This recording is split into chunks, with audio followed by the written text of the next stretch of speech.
오늘은 반갑습니다. 주 안에서 평안을 전합니다. 오늘 가을 양요 8번째 시간으로 오늘부터 8주차, 9주차, 10주차에서 3주 동안은 성경의 가장 마지막 책인 요한계시록을 보려고 합니다. 첫 시간인 오늘은 요한계시록의 전반적인 배경과 목적, 구조 등등의 개론적 내용을 다루려고 합니다. 오늘 주님 주시는 힘으로 은혜의 인도하심을 구하며 강의를 시작하겠습니다. 요한계시록은 신약성경에 등장하는 단 하나의 예언서로 헬라어 언어의 제목은 아포칼립시스 이오한노, 즉 요한의 계시라라고 이렇게 제목이 붙어 있습니다. 특히 이 아포칼립시스는 신에 의해 비밀이 드러난다라는 의미를 가지고 있는 말인데, 이는 예언의 출처가 인간 요한이 아닌 하나님께서 요한을 통해 계시하신다라는 의미를 담고 있다라고 볼 수 있습니다. 요한계시록의 저자는 사도 요한으로, 지난번 요한서신에서 설명드렸듯이 요한은 예수님의 제자였던 인물로 말년에 에베소에서 사역을 하다 로마 제10대 황제인 도미티아누스 황제의 통치 말기에 반모섬에 유배되었고, 그 시기에 이 요한계시록을 기록하였습니다. 그리고 이 요한이 이 예언서를 보내는 1차 수신자들은 소아시아의 7교회를 비롯하여 로마 제국의 핍박 및 황제 숭배를 강요받는 상황이 직면한 AD 1세기 말엽의 그리스도인들이라고 볼 수 있습니다. 우리가 이 계시록을 대할 때에 다른 성경 책들보다 좀 어려워하는 부분이 있음을 다 느끼시리라 생각됩니다. 아마도 원전은 상징이 많기 때문인데, 예로 숫자 666부터 해서 7머리, 또한 10뿔 짐승, 흰말, 천년왕국, 14만 4천 명 등등의 많은 상징들이 등장합니다. 근데 이런 것은 신약의 계시록에만 독보적인 것이 아닌 구약 성경, 예로 다니엘, 에스겔에 바탕을 두고 있는 것이 많습니다. 성경을 해석할 때에 계시록만으로 해석하는 것은 자칫 잘못된 해석과 이단에서 말하는 거짓 진리로 빠질 수 있다는 말이기에, 항상 계시록은 구약 성경의 메시지와 주제 그리고 상징을 함께 보아야 합니다. 또 하나는 심판에 대한 내용이 많다는 것인데, 많은 재앙들이 계시록에 나옵니다. 그러나 이는 성도들에게 무서움과 공포를 주기 위한 것이 아닙니다. 이는 정의, 공의 하나님께서 성도들에게 소망을 주기 위한 것임을, 또한 성도와 교회의 구원을 위한 것이라는 것을 전제로 이 심판의 말씀들을 보아야 합니다. 그래서 요한계시록의 위치와 의미를 간략하게 보면 창세기와 연결해서 보는 때가 많은데, 창세기는 전체 성경의 서론, 요한계시록은 성경 전체의 결론 위치에 있음을 알 수 있습니다. PPT를 보시면 창세기가 창조라면 계시록의 끝은 새 창조가 나오고, 창세기에서 선악과에 대한 아담과 하와의 죄로 사탄의 역사가 일어났다면 계시록에서는 사탄의 심판과 결박이 나옵니다. 그리고 이 밖에도 여러 부분에서 창세기와 요한계시록이 맞닿아 있는 것을 볼 수 있습니다. 이제 문학적으로 요한계시록을 파악해 보려고 하는데, 왜 문학적인 이해가 필요한가 하면 그 당시 문학적인 사상이 계시록에 많은 영향을 미쳤기 때문입니다. 특히 요한계시록을 이해하기 위해서는 우선 하나의 문학 장르로서의 묵시를 이해할 필요가 있습니다. 앞서 설명드렸던 아포칼립시스는 예언 계시의 뜻도 있지만 묵시문학 또는 묵시로의 번역을 할 수 있는 단어입니다.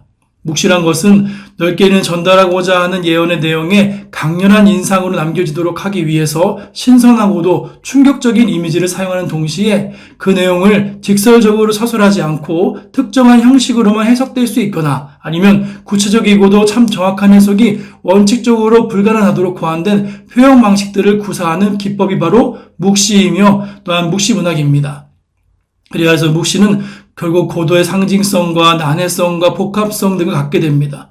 또한 묵시문학이라 할 때에는 1차적으로는 특이한 양식과 관련지어 붙여진 용어이지만, 이 묵시문학의 내용은 전반적으로 범우주적인 역사의 전개의 틀, 그리고 궁극적으로는 죄와 질고로 오염된 현 역사의 종결과 하나님이 택한 백성을 중심으로 새로이 전개하실 새 역사의 시작의 기점이 되는 종말에 편정되는 현 경향을 지니고 있다고 볼 수 있습니다.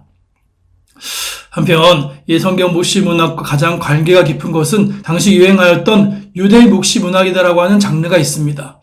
이 유대 묵시문학은 주전 2세기에서 주후 1세기 사이에 번성한 유대 문학의 한 형태로서 심오한 상징주의, 현실 세계에 대한 회의와 종말에 대한 지대한 관심을 가지고 있는 것에서 나왔습니다.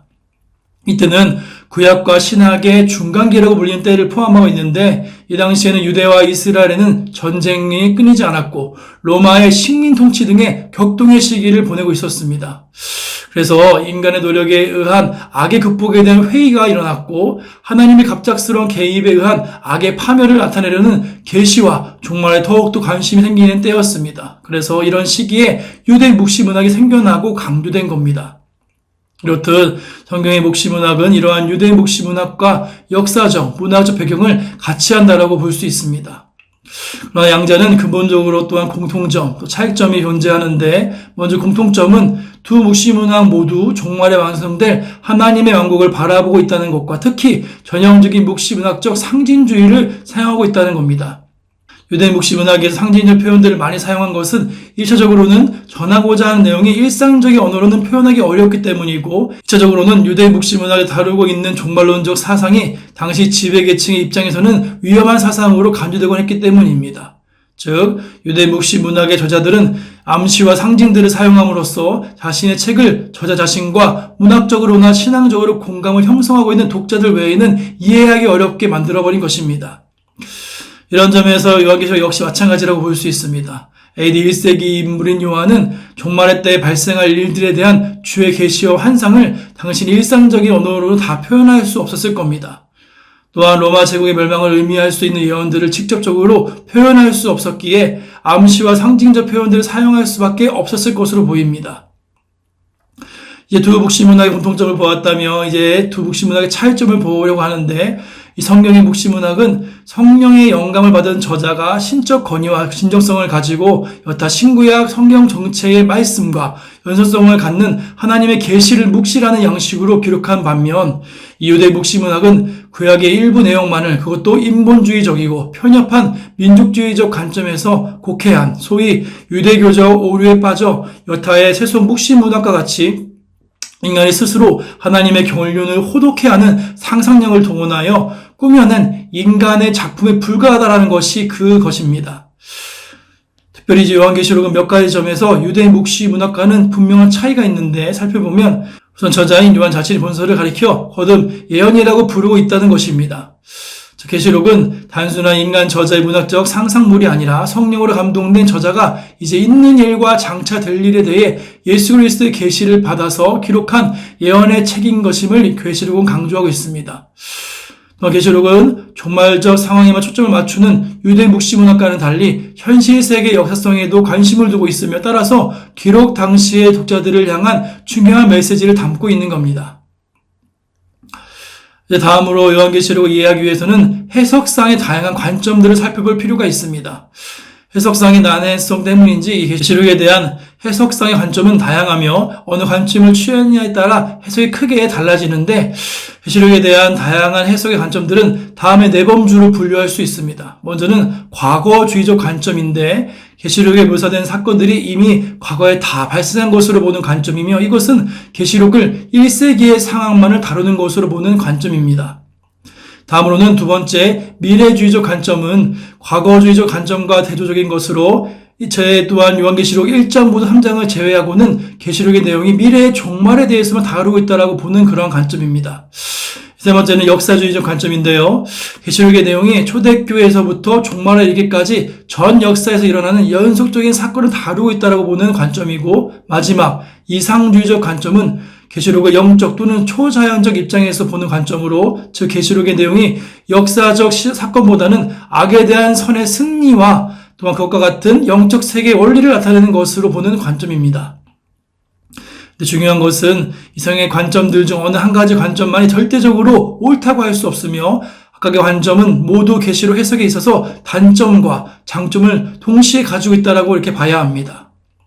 사실 계시록은 세부 내용에 따라 역사적 의미로도 총말론적인 의미로도 영적 의미로도 해석할 수 있으며 때로는 복합적인 의미로도 해석할 수 있습니다. 예를 들어보면 계시록에서의 짐승은 1세기 성도들을 핍박하는 로마이기도 하며 또한 동시에 역사적 로마의 전적으로 동일시할 수 없는 영적이고도 종말론적인 적 그리스도로 보일 수 있기 때문입니다. 이를 고려할 때 계시록을 해석하는 데 있어서 어느 한 관점에 편향되어서는 안 된다는 결론에 이르게 됩니다. 즉 계시록의 해석자는 1세기의 상황에서 출발해서 종말에 대한 시각과 실제 사건 배후의 영적 상황들을 포괄적으로 염두에 두는 시각이 필요합니다. 그리고 무엇보다 계시록의 해석은 신약 성경 전체적 틀 속에서 조화를 이루는 것이 되어야 합니다. 그래야만이 잘못된 해석으로 인한 왜곡과 경실을 피할 수 있으며 올바른 해석과 적용으로 갈 수 있음을 요한계시록을 볼 때 항상 염두에 두어야 할 부분이라고 말할 수 있겠습니다. 이제 사도 요한이 본서를 기록할 당시의 배경을 좀 살펴보면 그리스도의 십자가 대속과 순환과 부활 이후에 그리스도의 복음은 성령의 능력을 입은 바울을 비롯한 사도들과 그 외 많은 전도자들의 활약으로 인해 로마 제국 전역으로 급속히 확장되어 갔습니다. 이로 인해 많은 유대인들과 이방인들이 기독교를 개종하였으며 십자가에 못 박혀 죽임을 당하신 예수를 그들의 주로 고백하였습니다.